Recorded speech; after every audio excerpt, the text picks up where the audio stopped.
Hey guys, welcome back to Cyber Platter. Today we'll learn the different types and categories of access control. What is an access control?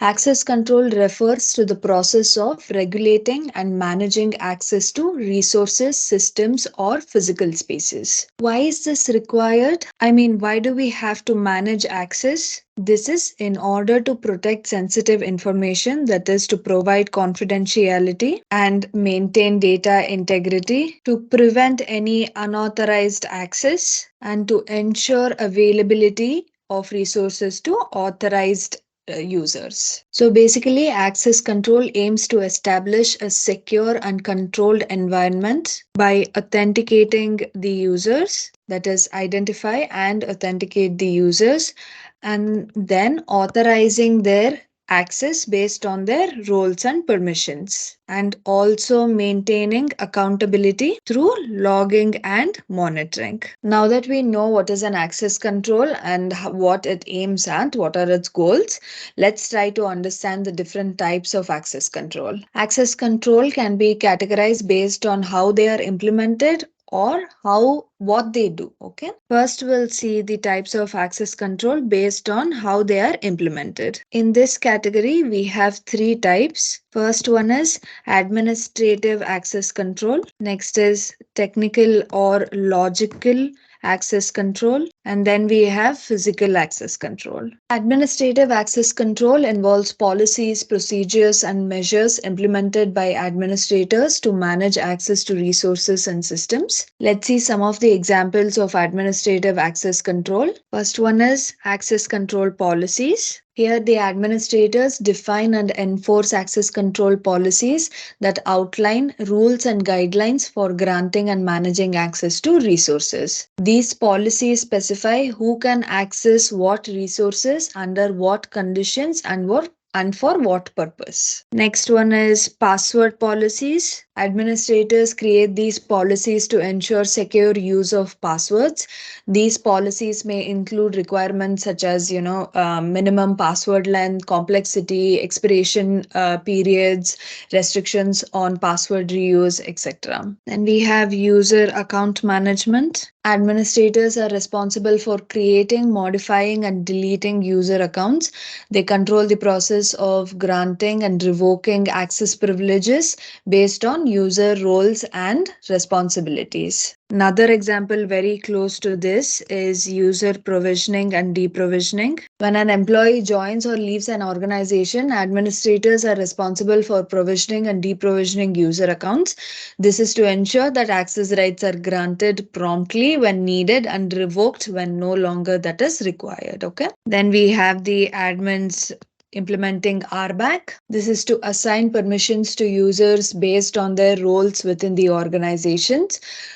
Roles define sets of permissions and users are assigned to appropriate roles based on their job functions. Then administrators also provide security awareness and training. This is to educate employees about access control practices and the importance of maintaining security. This helps employees to understand their roles and responsibilities in safeguarding resources. Okay. Administrators also establish auditing and monitoring mechanisms. This is to track and log access activities. This allows them to detect and investigate any unauthorized access attempts or suspicious activities. So these are the examples of administrative access controls. Now let's see technical or logical access control. Technical or logical access control refers to the use of technology, that is the use of software-based, hardware-based, or firmware-based measures to regulate and manage access to resources and systems. Let's see some of the examples of technical access control. Authentication mechanisms like password-based authentication or biometric-based authentication, or you're using multi-factor authentication or two-factor authentication. That all comes under authentication mechanisms under technical or logical access control. Another example is ACLs, access control lists.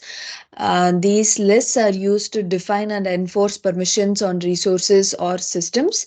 They specify who is allowed or denied access to specific resources based on user identities or groups. Another example is encryption. Encryption is used to protect data in transit and at rest. It ensures that only authorized individuals with the appropriate decryption keys can access and understand the data. Another example is firewalls. Firewalls monitor and control incoming and outgoing network traffic based on predetermined rules. They protect systems and networks by filtering traffic and preventing unauthorized access. Okay. Another example is intrusion detection and prevention systems. IDPS monitors network or system activities for suspicious behavior or known attack patterns.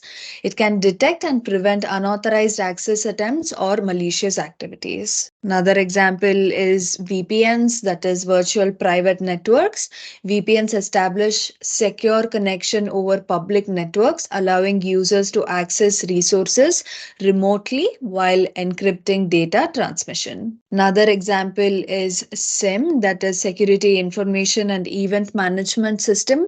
This collects and analyzes security event logs from various sources such as access logs to identify and respond to potential security incidents. So these are some of the examples of technical or logical access control. Now we'll see what is a physical access control. Physical access control involves measures and mechanisms to regulate and manage physical access to buildings, facilities, or specific areas within an organization.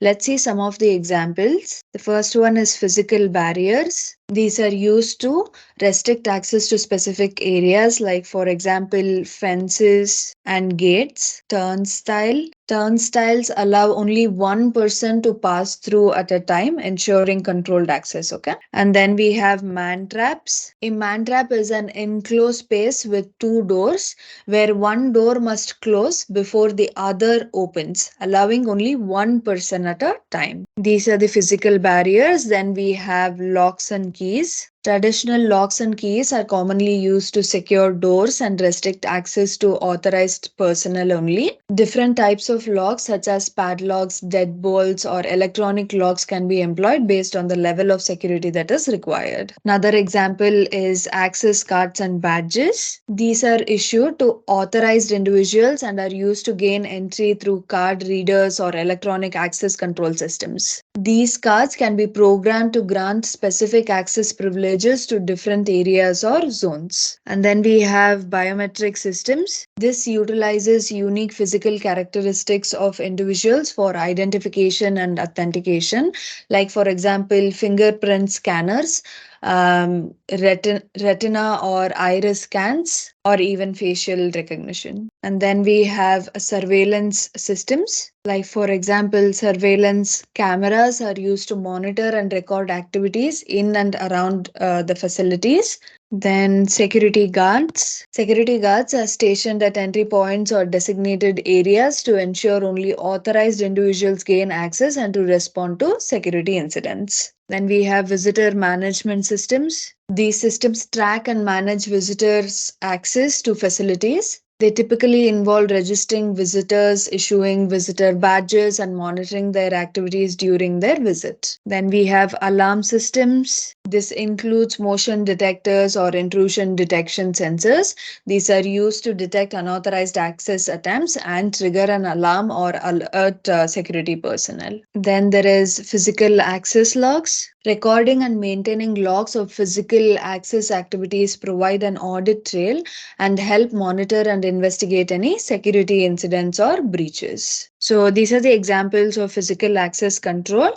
Now we know the category based on how they are implemented, that is administrative, technical or logical, and physical access controls. Now we'll move on to the types of access control that are categorized based on what they do. In this, we have first one we'll talk about is preventative access control or preventive access control. Then there is detective, then corrective access control, then deterrent access control, then we have recovery access control, then there is directive access control, and then compensating access control. Preventive access control refers to the measures and strategies implemented proactively to prevent unauthorized access and potential security breaches. like for example perimeter security. Physical barriers such as fences, walls, gates are installed to secure the perimeter of a facility or property. This prevents unauthorized individuals from easily gaining access to the premises. Then security signs, like visible signs indicating restricted areas, video surveillance, alarms, or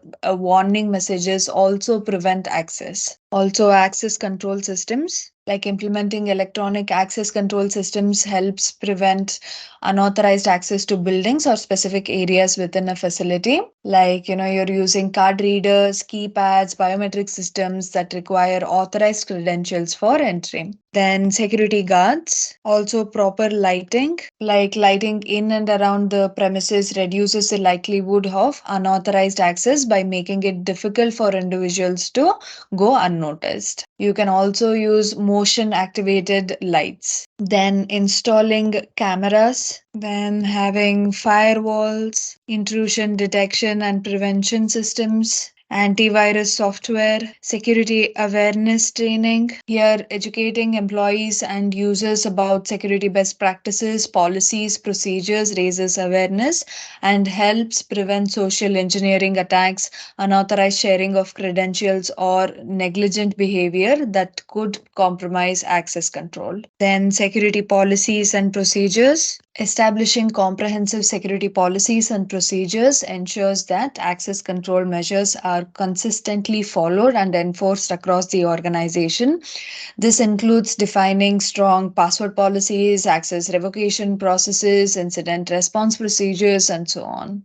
And the other examples of preventative access control is data classification, penetration testing, job rotation policies, separation of duties policies. So the list goes on, okay? That is about preventative access control. Then we have detective access control. This refers to measures and strategies implemented to detect and identify unauthorized access or security breaches after they have occurred, okay? These controls focus on monitoring and analyzing activities to identify anomalies or suspicious behavior. Let's see some of the examples of detective access control. Security logging and auditing, implementing robust logging mechanisms to record access, events, system activities, and user actions, and then reviewing these logs regularly or analyzing these logs to detect unauthorized access attempts or suspicious activities can implement detective access control. Then we have SIM, Security Information and Event Management System, that collects and correlates security logs from various sources. Then there is intrusion detection systems, and then cameras and video surveillance. Then there is monitoring tools, system and network monitoring tools. Then we have UBA, user behavior analysis. UBA solutions analyze user behavior patterns and baseline normal behavior, okay? Then they can detect anomalies such as unusual login times, access to unauthorized resources, or excessive data downloads, which may indicate unauthorized access or compromised accounts. Then incident response planning. Having an incident response plan in place allows organizations to quickly detect and respond to security incidents. It includes procedures for detecting and investigating unauthorized access, containing and mitigating the impact, and restoring normal operations. Then we have forensics analysis. These are the techniques that are employed to examine digital evidence such as access logs, system snapshots, or network captures to reconstruct the sequence of events and determine the extent of the breach. Then security audits and pen tests, that is penetration tests, can help identify vulnerabilities or weaknesses in access control systems. These activities aim to detect potential security gaps before they are exploited by unauthorized individuals. Then job rotation policies, and also you can install honeypots or honey nets to detects any compromise. Then you can have mandatory vacation policies. Then there can be reviews of the users, and their accesses. So if you notice here, right, many of the examples fall under many categories. Like job rotation policies can be a preventative access control as well as a detective access control. It doesn't have to fit in one type. It can fall under many types. Like security cards, they can detect a malicious activity. Also, they can prevent a malicious activity by intervening. Next one is corrective access controls. This refers to measures and actions taken after an unauthorized access or security breach has been detected. The purpose of corrective controls is to mitigate the impact of the incident, restore security, and prevent future occurrences. Let's see some of the examples. The first one is incident response and management. Establishing a formal incident response plan that outlines the steps to be taken when a security incident occurs is very important. This includes identifying the incident, containing the impact, conducting the investigation, and implementing remediation measures. Then there is access revocation, disabling or revoking access privileges of compromised accounts or individuals involved in an unauthorized access.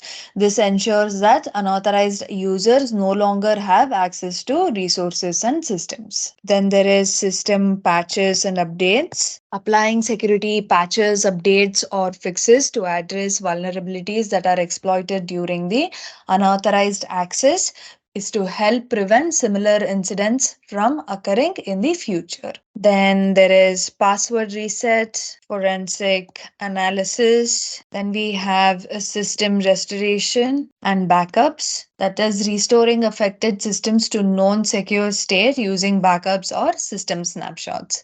This helps eliminate any malicious changes made during the unauthorized access and ensure systems are free from compromise. Security awareness and training, providing additional security awareness training to employees and users. Here we focus on the lessons learned from the incident.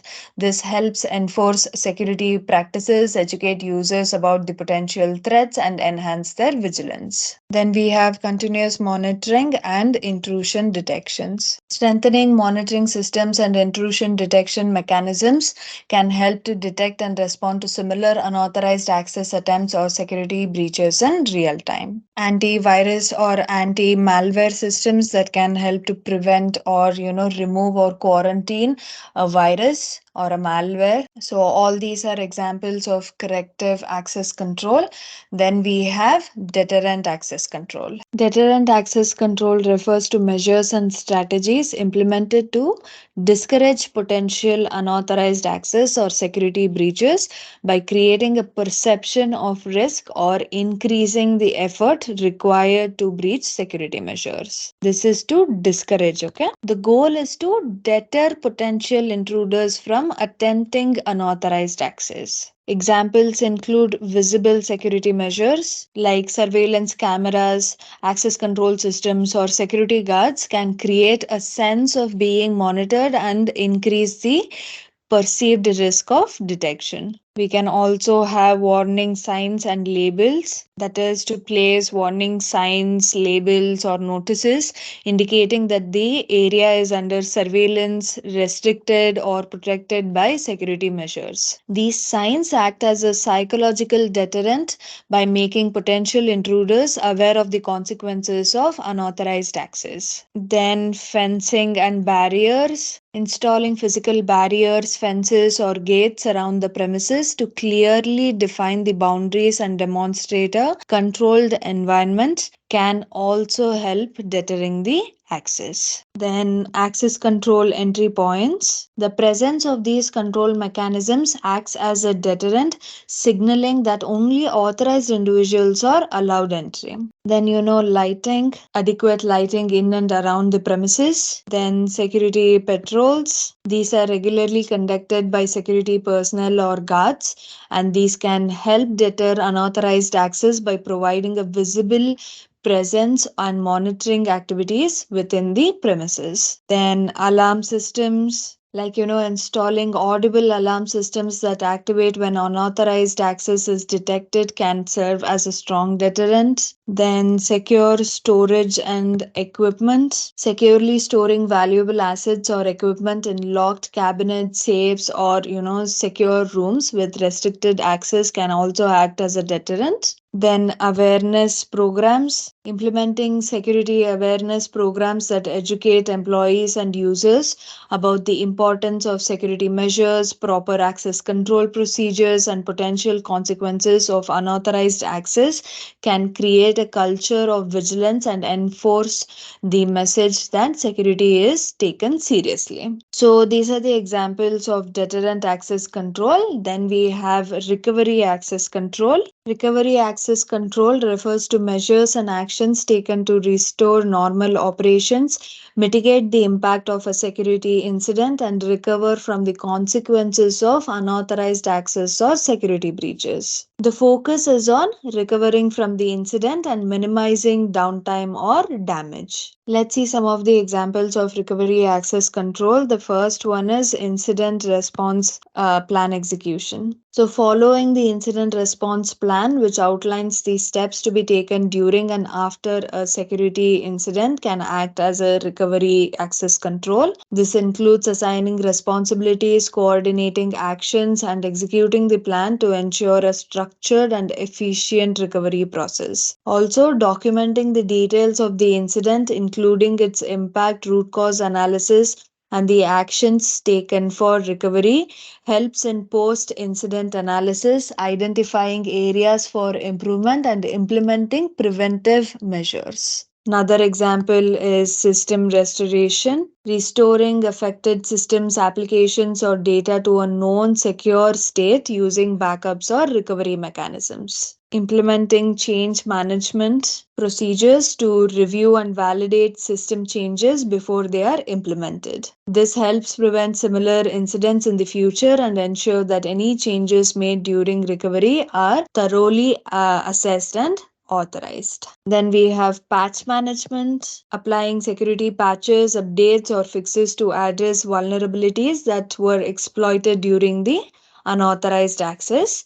This helps prevent the same vulnerabilities from being exploited in the future and enhances system security. Then there is user account remediation, reviewing and updating user accounts to revoke access privileges of compromised or unauthorized accounts ensures that only authorized individuals have access to the systems and resources. Then system hardening, strengthening security configurations, tightening access controls, and implementing security best practices to ensure the security posture of systems and prevent future unauthorized access. Then there is security awareness training. This is to educate employees and users about the incident, its impact, and measures. And then lessons learned and continuous improvement. We should conduct a post incident review to identify lessons learned, gaps in security controls, or areas for improvement. Other examples are system imaging,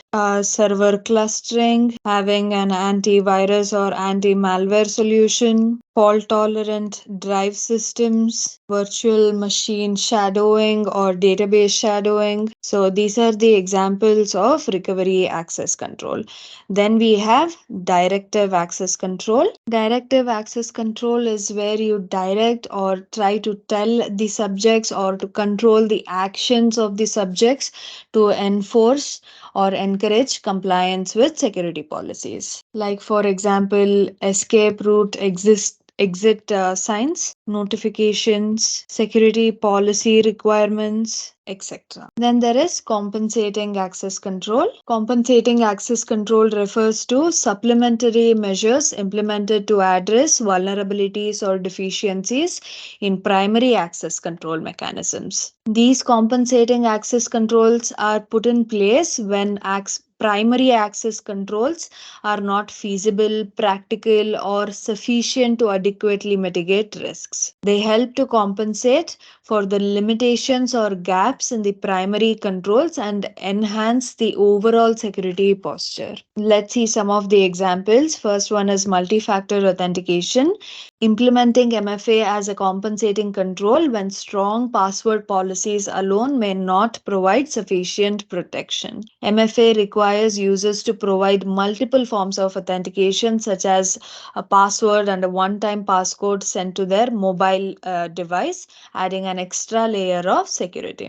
Then using VPNs, that is virtual private networks, as compensating controls can secure remote access to networks or sensitive systems. VPNs establish encrypted connections over public networks, providing secure access to resources and compensating for the inherent risks of remote connectivity. Then data encryption, that is to apply encryption to sensitive data at rest and in transit. Encryption compensates for vulnerabilities in storage systems or communication channels, ensuring that even if unauthorized access occurs, the data remains unreadable and protected. Then a SIM solution, security information and event management system. This can be used as a compensating control to monitor and analyze logs from various systems and applications, and it enhances the ability to detect and respond to security incidents by aggregating and collecting the event data. Also, network segmentation. Implementing network segmentation to isolate sensitive systems or data from the rest of the network can limit the impact of the security of a security breach. Then third-party security audits. Conducting third-party security audits and assessments to identify vulnerabilities and ensure that compensating controls are effectively implemented. Then redundancy and failover system. This compensates for potential system failures or outages. Redundancy ensures that if one system or component fails, the backup systems can seamlessly take over, minimizing disruption and unauthorized access opportunities. So these are some of the examples of compensating access control. So now you should be able to answer what is an access control. The goal of access control is to ensure that only authorized individuals have appropriate access to resources, systems, and information while preventing unauthorized access. It aims to strike a balance between enabling access for legitimate users and safeguarding sensitive data and resources from unauthorized disclosure, modification, or misuse. That is, it is trying to identify and authenticate the user, authorize them based on their roles and permissions, and then also provide accountability by using logs and monitoring systems. Then we have different types of access control. The first type is based on how they are implemented. Administrative access control involves policies, procedures, and managerial oversight to regulate user access and permissions. While technical, also called as logical access control, uses technological measures such as authentication mechanisms and authorization systems. Then we have physical access control, which restricts physical entry to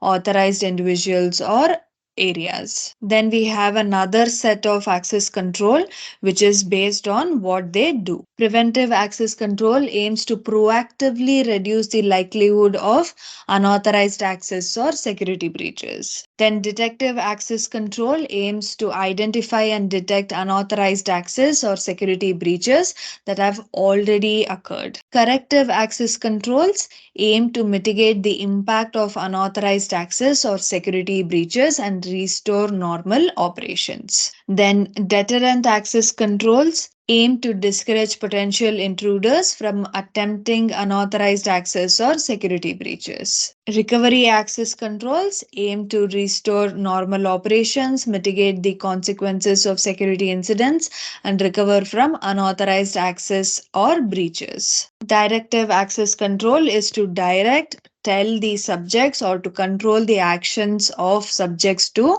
force or encourage compliance with security policies. Compensating access controls aim to address vulnerabilities or deficiencies in primary access controls by implementing supplementary measures. So that's it for today. If you like today's video, please don't forget to like, subscribe, and share our videos.